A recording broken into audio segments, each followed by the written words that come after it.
C'est l'une des belles histoires désignatoires de la Coupe du Monde 2026.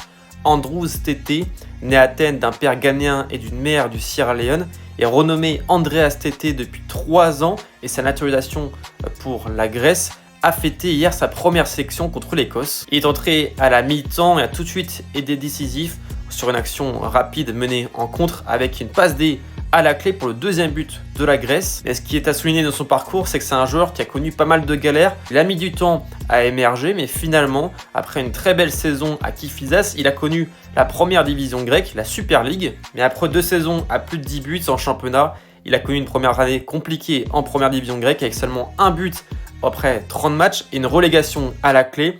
Heureusement, il s'est rattrapé la saison suivante avec 8 buts en 7 matchs de deuxième division, ce qui lui a valu un prêt au Panathinaikos pour retrouver justement la première division grecque. Et là, il a été un peu plus en réussite puisqu'il a inscrit 2 buts et délivré 3 passes D en 13 matchs de championnat. Cet été, après la remontée de Kifisia, il a décidé de rester au club et il a inscrit 4 buts et délivré 4 passes D en seulement 10 matchs, ce qui lui a valu cette première sélection avec la Grèce, mais surtout un transfert du côté du Panathinaikos qui rejoindra cet hiver contre 2,2 millions d'euros. Le Pana qui, je rappelle, dispute la Ligue Europa cette saison. Ce qui est encore plus beau dans son parcours, c'est qu'Andreas Tété est devenu ambassadeur de la lutte contre le racisme pour le syndicat des joueurs grecs en mars 2025.